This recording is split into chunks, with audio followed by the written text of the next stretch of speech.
Okay, great. Thank you for joining us tonight.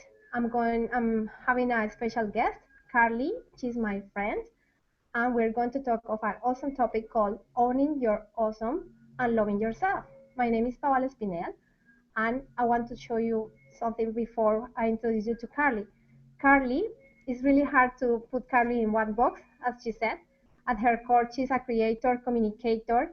She's also a connector, and she does a lot of stuff. I don't know how in her time. She's owner of a small business. Also, she runs a mastermind. She's an artist. She's a voice, voice over an agent. Now she's doing a great series of podcasting, and she writes a lot of stuff. So, welcome, Carly, and thank you for being with us tonight.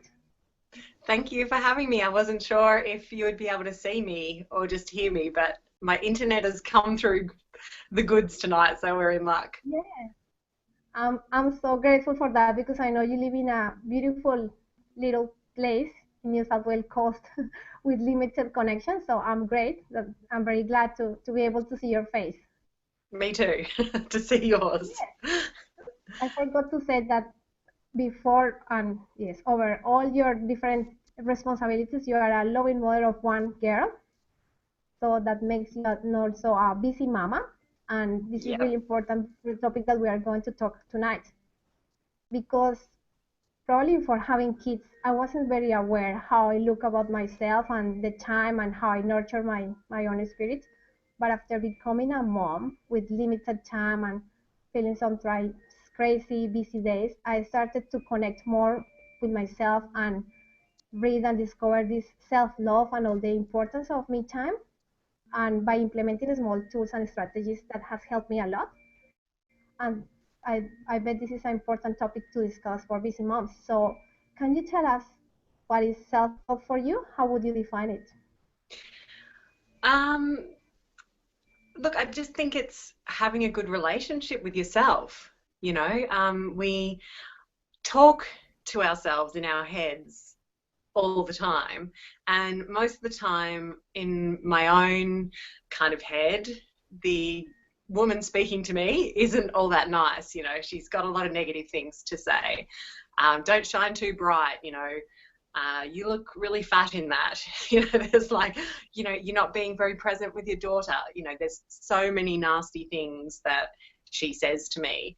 But self-love is kind of dulling her down a bit, and giving yourself some, like, allowing that loving voice. It's kind of like you've got a devil and an angel on your shoulder, and the devil's going, you're with your daughter, or you look ugly in that kind of thing. And the angel is, she's not there very often, but she does come out from time to time to say, you've done a really good job there, pat yourself on the back, that was good.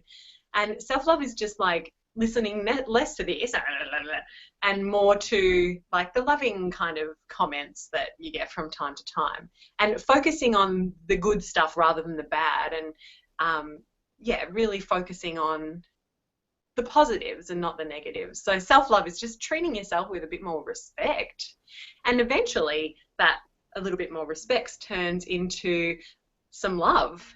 And that's the ultimate aim, is to love yourself more. Yes, I love your analogy about the evil and the angel. And I know I also have a mean girl inside. And yes, unfortunately, that little angel and the loving voice doesn't speak as often as you would like. So I love what you say. It's about looking and trying to listen more to that beautiful voice and trying to shut up the ugly and the negative comments. Yeah, and I think I it's really important to one tool that I kind of try to use, I'm not that great at it, but it's, if I wouldn't say something like that to my beautiful 14-month-old daughter, then I probably shouldn't be saying it to myself. You know, so it's first thing is catching the things, the way you're talking to yourself, so that then you can rectify it. You know, it's like catch the thought, and then is this loving, or you know, is this heading towards a positive outcome or a negative outcome? And if it's heading towards a negative outcome, it needs to be reframed a little bit, so that it would be something that I would say to my beautiful, precious, you know, can do no wrong 14-month-old angel. Yes, that's true. I recently watched on YouTube a commercial. I don't remember who made it, but it was about all that self-talking. And they asked people to write down what they say to themselves. And it was all this negative stuff. My legs are like big like that, or I can't do this properly. But they were really rude comments. And then they were repeating those comments to the people who wrote them in a public space, and people was listening and they was all commenting, oh, why are you being so rude with this girl? And then they said, this is what the girl is saying all the time in his head. So it was a really eye-opening, because yes, most of the times we speak really rude, and probably we wouldn't even say that to our friends or people that we don't like really. Yeah, no, So absolutely not. You know, the things that I have said to myself in my head, I would never have been that mean to anybody in my entire life, you know, and that's sad because, yes, you you should know, be I have to yourself. love Yes, myself first. exactly. You need to be your own cheerleader and friend before you go out and have obviously good relationship with other people. So it makes True, sense. true. Yes, Yeah. and I also believe that self-love is the key for happiness, peace, joy in your life. So it will be great to hear from you. What can we do to start honoring our word and listening more to that little angel? Yeah, okay. So for me, you know, I think often, like I have a little self-care routine that I do, and it came about because I hit one of those low points that you do sometimes as a mother where, you know, for Mabel, she's on 2 naps a day. And sometimes I just feel like I never ever leave the house, you know, and I feel like I'm in a prison here. And, you know, when she sleeps, I'm working away. And when she's awake, it's like feed her and then trying to get her to sleep again. And I was just in a bit of a hole. And I rang a friend of mine, and she came round and we had a cup of tea and we're talking about it. And so what we thought about doing was, she has this thing that she's working on, and part of that is create like having a list of 10 things that you do for you, and of those 10 things, make sure you're doing at least 5 of them daily. And they don't have to be anything big, because what generally happens is it takes something like a low point for us to look at self-care. Most of the time we are going along fine. So self-care is kind of left for when things get really shit. You know, like before, yeah, you Neglected. don't do it until it needs to be done. It's like don't fix it till it's broken kind of thing. It's like we don't look at self-maintenance and self-love in a maintenance kind of way. It's there when it becomes a crux, you know, it's something that we grab or, you know, hold on to when things are really tough to get us back to a good place. So what I did was I thought about the 10 main things that I do when I am in a good space, and I do them regularly. And so I wrote down 10 things. I can't remember all of them right now, but I know some of them because I do them every day. And one was make my bed. You know, it's as simple as making my bed makes me feel empowered. I don't know what it is about it, but it always has. When I had depression, I didn't make my bed. And just the act of changing that shifted something in me. And so that's something that I do when I'm in a good space. I make my bed every day and it falls away when I don't. So I make a conscious effort to make my bed every single day. It's just part of what I do now. I also do this thing where when I put Mabel down for a nap, what I used to do was put her down for a nap and run into my office, and I would just like work like a total madman, trying to get everything that I need to get done, because I'm running, you know, not just one business, but a couple of businesses with a baby, no help, or a husband, but he works. So during the day, it's just me trying to get an hour or two of work done, With that running time a and couple of businesses. It's yes, hectic, you know? I And the thing is that you never know how long the nap is going to last. So Yeah, we have to yeah. Well, rush. that's that. Yeah, for sure. And so we so what I would do was I'd rush into my office and I'd work, and she would wake and I'd be like, oh, I haven't even had like a single second to myself. And so what I thought about doing was, rather than me dropping her into bed, running into the office and working, what if I just took 5 minutes out to celebrate me? So what I do is I put Mabel down and I go and I turn on the kettle. Sometimes I turn it on before I put her down, so it's hot when it's ready, to go. And then I pour myself, I have a whole, like, I'm obsessed with herbal tea.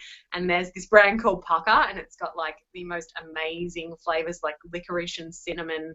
And, just like, oh, they're just incredible. And so I have a huge collection of that. And every day after I put her down, I come out, pour myself a cup of tea, and just take 5 minutes to enjoy that. And then I go and do my work. Because what ends up, if I didn't do that, what would end up happening is I'd just work, and I'd never get my cup of tea. Whereas if I carve out just that 5 minutes, it makes such a difference to my headspace because I've put myself first, even if it's just for 5 minutes. Like, that's something really big that any mum can do. Just take five, it doesn't have to be a cup of tea, it could be whatever the hell you want, but the cup of tea just symbolizes to me, calm.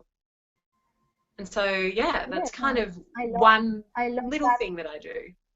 Yes, sorry to interrupt. I love that putting yourself first because we have a lot of mom guilt and we think that we have to live for our kids, our husband, and always serving on others. But if our cup is not full, obviously, we won't be able to nurture and to give love. We will be more grumpy, more tired, and I totally relate to you. I I don't drink coffee or tea, but something that I do also when I put my girls to sleep is just sit quietly and meditate while I put them to sleep because I have to lie down with them. So I use that as a meditation and breathing exercises, and I also try to do 5-10 minutes stretching exercises before running to my computer at night, and that works really well. One thing that I think people struggle with is that they believe that self-care and self-love is about huge things and not these tiny little steps. So people think of being away for a full day or getting a nanny or going for a massage, a spa. Yeah, it's like self-care Yeah, equals spending a day in a day spa. And it doesn't have to be exactly. that complicated. It can be like, you set yourself a thing where you read one chapter of a book once the baby goes down, or you pick up a water color whatever they are, pencil, and you do some drawing. It doesn't have to be as, and or have a cup of tea. It doesn't have to be as complex as going to a day spa. It doesn't have to cost you anything. It can be as small or as big as you like. But the main thing is that you are honoring your word to yourself and, rewarding yourself, really, like showing yourself a little bit of love in the form of whatever that is. Yes, otherwise no one will that. Yes, no one is going to do that for you. It's up to us to Yeah. look at ourselves and to bring that Yeah, it's our happiness and joy. responsibility. Yeah, I mean, we have so many responsibilities as mothers with businesses and, whatever, the children, obviously. But our key responsibility should be to ourselves because, yeah, when our cup isn't full, we don't have any flowing over to fill up everybody else's cup. So, you do need to be mindful that you do need to come first. And it's okay to put yourself first. You know, it doesn't mean that you love your children any less if you don't put yourself first. It actually, I think, means kind of the opposite because you've got to lead by example as a mother too. And if you're constantly putting your needs behind everybody else's, then you're modeling that behavior and the kids are going to think it's okay to put yourself last. And it's not okay. Yes, that's a great point. If you want to be a great model for your children, teach them to take care after themselves as well. Actually, really good point. Thank you. Yes, Something else that I do is that if I'm really tired or um, having a bad day, I put music. So I turn the music that I like and have a rest of the children's music. And we dance to my music and we have fun doing stuff that I like. And still with the kids, so I don't have to have that free time, but I just find things that I love while I do things with the girls. Yeah, So I it's do the just same being thing. creative. Yeah, I have Pandora on with the Mark Ronson channel, and me and Mabel have little dance parties. It's awesome fun. I think like my mum and I used to do it when I was a kid, and we still do it now when my mum comes and visits. We put on the radio and, the three of us all dance around. It's good to do stuff like that because it's moving your body, it's shifting the energy. It's dancing and music is just two ways to, well, for me anyway, it's like it's instant. It can change instantly my mood. If I'm feeling really stuck and like, uninspired or unmotivated, bit of music, bit of dancing, and, everything's good again. Yes, I agree with that. It changes your state like with a click like this. So it's Yeah, for about finding sure. small ways, but I like the idea, and I would love to challenge people who is listening to this call to make a list, even if it's not the 10, find 5 things, little things that they like and love and have fun, and make that list and keep it visual in a wall on the bathroom or somewhere so you can relate and check, okay, am I doing something for myself today? And always it's just about prioritizing what is important for you, because we all have the same 24 hours and people say, oh, I don't have time for myself, and it's only about the complaining and feeling busy. But if you go and read that list and say, okay, I'm going to focus today on this, or I'm going to try to fit 2 little activities before I do the rest, it can happen. So Yeah, it's just making the absolutely. I complete. mean, it can absolutely happen. And I think sometimes we use busyness as an excuse, Yeah, we're all busy. I mean, I I'm busier than, a lot of, well, I'm not busier than a lot of people, but I do have a lot on my plate. I am doing small business mentoring. I'm doing a podcast. I run a voiceover agency and I am a voiceover artist. So, and I'm also a full-time mum to Mabel. So I have a lot on my plate. And on top of that, I do some more volunteering work too. So it's like there's a Wow. lot there, but I know how to prioritize my time. And I know that if I don't get my cup of tea and my beach walk, I'm no good to anyone. The wheels fall off me, the wheels fall off everything. Like the house doesn't run, the baby doesn't, you know, yeah, it's not pretty. Exactly. And the problem is that people try to be tough and we are superwoman and we can't do it, and we push and push ourselves and our limits to the point that our adrenaline suffer. We get a problem with our relationship with our partner. We start like the performance at work starts going down and all these areas starts getting affected. Obviously we eat because we are stressed or a lot of emotional issues, but we push ourselves until we are completely exhausted, and that's not the idea. So the easier and the faster you treat yourself better, as you said, is more about maintenance and prevention, not waiting for this thing to be, as you said, really bad to look after ourselves. So that's Yeah, for also a really sure. good point. I would love you to tell more, the people who is listening about your project. How did you start, and how did you become with the on your awesome concept? Well, that just kind of came to me. I remember I wrote some big ranty post on Facebook about how, like, I have this thing where I see people around me and I see their potential and their power, and they don't see it, and it drives me crazy. And so I just had written this long ranty post about how everybody had awesome within them, and like the key to kind of happiness was to own that, but not just own all the good stuff, own all the bad stuff, just own who you are, and be okay with that. And so then, I don't know, it just was floating around in my head the whole time, Own You're Awesome. So I registered the domain name, and then I had no idea of what I was going to do with it. And then one day I was just walking along the headland walk that I do, and there was this little superhero like blankie, like a baby comforter doll thing, and it was plonked up on the railing. And I walked past, and at the time I was thinking, what am I going to do with this Own Your Awesome thing? And there was this little superhero, and it was like, Own Your Awesome is kind of like owning your inner superhero, So I was like, okay, there's a sign. So yeah, so I don't know, like it just kind of has evolved, and it's not really like I haven't wanted to put it into a box of anything in particular. It's just been an exercise in me really putting myself out there and being seen. And so, I've done all kinds of stuff, video work with it. I record little clips of me on the beach.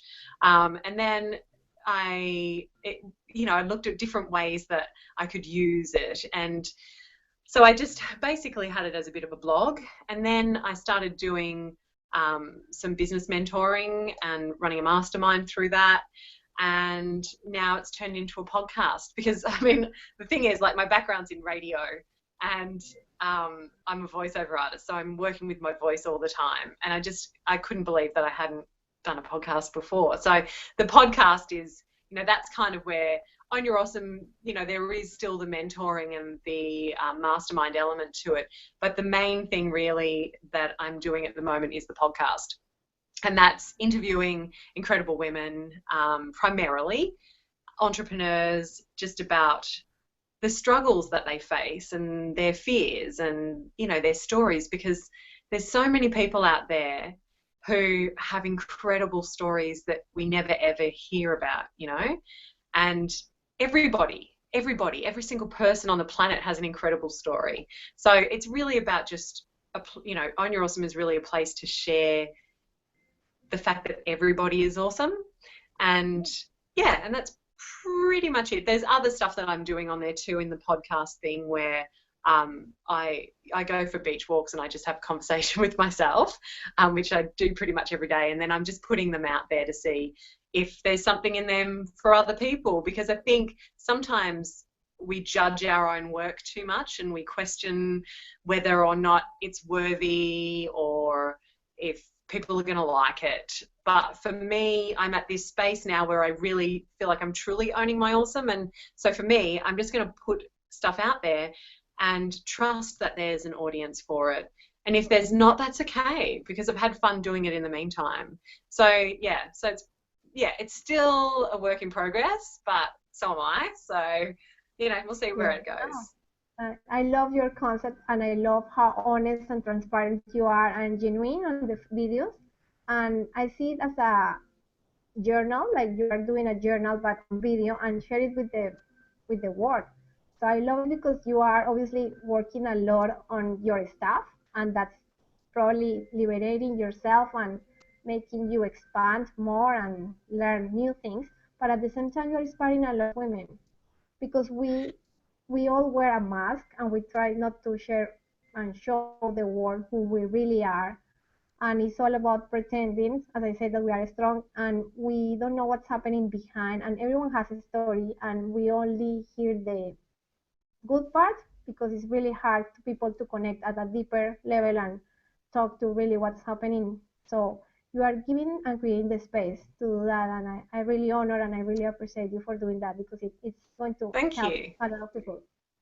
Yeah, thanks. It's interesting because I'm just being me, and there's not a lot more to that. I can just, I just try to bring me to everything that I do, and sometimes it's awesome and sometimes it's really shit, but that's okay, because I just kind of feel like through me doing what I do and putting it out there, the good and the bad, and the awesome, I do feel like I give people permission to do the same, because, so many of us are hiding because we fear rejection. That's really the crux of it. It really is about rejection and being rejected by loved ones, the public, whatever it is. But I've kind of, I've been through this journey where I had a business and it failed, and it was really big public rejection. And so, but after that, oh, I was still You can alive back. and I was still breathing, and I actually, things turned out really awesome, because then I fell pregnant and I had a baby, and all of that, all of those mistakes and lessons just made way for something even better. But none of that would have happened if I hadn't took a chance. And so I continue to take chances, because I know that, if rejection's the worst thing that can happen, then that's pretty good, because there's a You're okay lot with of really bad stuff that can happen. Rejection, it's a bruise to the ego, but you get over it. So, yeah. So I can handle that now. It's still tough, but nobody likes to be rejected. But I'm growing a thicker skin when it comes to that, because I know that what I do is coming from a really good place. And so it has to do some good, it has to land somewhere. So just got to trust, don't you? yes. And the more exactly, I think that's the key. Trust that you are doing everything fine and everything is going well, and you are supposed to be doing what you are supposed at that time in a space.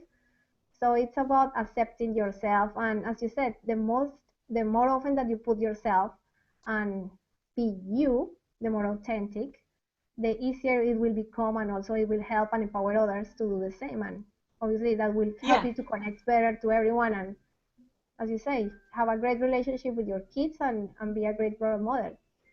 So Yeah, that's it's just one like of another the muscle, muscles need to be worked. And I'm just working the, the public rejection muscle. No, but it's something that, you just, yeah, you build it up like a muscle. I remember the first time, actually, when I was maybe 14 and a half years old, and I was working at Coles supermarkets, and I had to get on the little announcer and, say, in the fruit and veg section today, we have ladyfinger bananas for $1.99. And I was so nervous, and I think I got on and I went, lady, and I just made absolutely no sense. But the next time I got on and I was a little bit better, and by the end of it, I was rocking that mic, like I was born to do it, because I kind of was born to do it. But yes, it still took time of trying it again and again and again and getting more comfortable with it. And then once I got more comfortable with it, then I could rock it. But you got to keep showing up to these things, you just got to keep showing up. there's plenty of opportunities. It's just use them and, as you say, show up Yeah. every single day. Great stuff, Carly. So can you tell us more about where can we find you online, and if you have any free offer for people who is listening tonight? Yeah, sure. So you can find me at ownyourawesome.com.au, and I actually have a program that used to be a paid program, but I just felt like it wasn't really fitting in where I saw Own Your Awesome heading, but it was really great, and it's actually a tool that I've used myself when I used to do in workshops and stuff like that.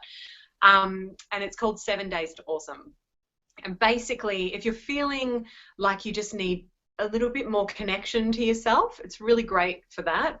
It goes through things like, figuring out what your values are.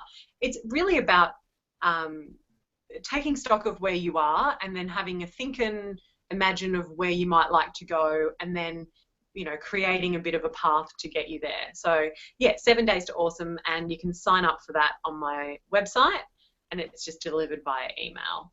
So yeah. Yes. Sounds really good.